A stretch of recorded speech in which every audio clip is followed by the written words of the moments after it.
Gagawa tayo ng ham and cheese slider at tayo mismo ang gagawa ng buns na gagamitin natin para hindi na tayo bumili pa. Napakadali lang ito gawin. Napakasarap ng buns natin. Perfect ang pagkakaluto. Kawali at oven, pwede po itong recipe natin. Kung may extra ham and cheese ka, pwede mo dagdagan para mas masarap. Malaki din kasi itong buns natin, kaya sa isa pa lang busog ka na. At dito sa ating mixing bowl, maglagay lang ng 2 itlog. Large po na itlog ang ginamit ko dito. I-mix-mix lang natin. Tsaka natin ilagay ang 1/4 cup ng asukal, half teaspoon ng instant dry yeast, at 1½ tablespoon ng mantika. At i-mix-mix lang po natin itong mabuti hanggang sa matunaw ang ating asukal. Tsaka natin ilagay ang 1½ cup ng all-purpose flour. At i-mix-mix lang muna natin ito. Tsaka natin ito masahin. Masahin lang po natin ito ng 8 to 10 minutes. Hanggang sa maging ganito na ang texture ng ating dough. Ang ganda na at ang kinis. Pwede na po ito. At magpahid lang tayo dito sa ating mixing bowl ng konting mantika para hindi dumikit at mag-dry ang ating dough. Takpan lang natin ang plastic at i-rest ng 1 hour. After 1 hour, ito na ang ating dough.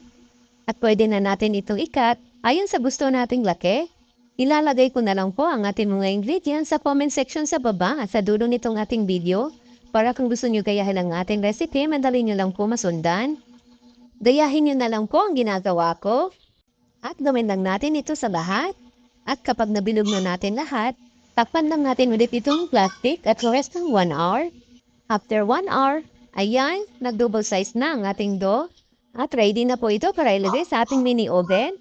Na-preheat ko na po itong ating mini oven. At lutuin lang natin ito ng 180 degrees Celsius for 15 to 20 minutes.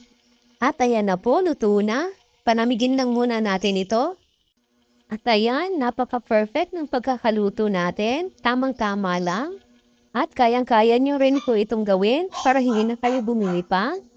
Dahil pwede rin po ito sa kawali. At lagyan lang po natin ito ng mayonnaise. Depende na sa inyo kung gaano kadami ang gusto nyo ilagay. At lagyan lang din natin ng ham at cheese. Mas maraming ham at cheese, mas masarap.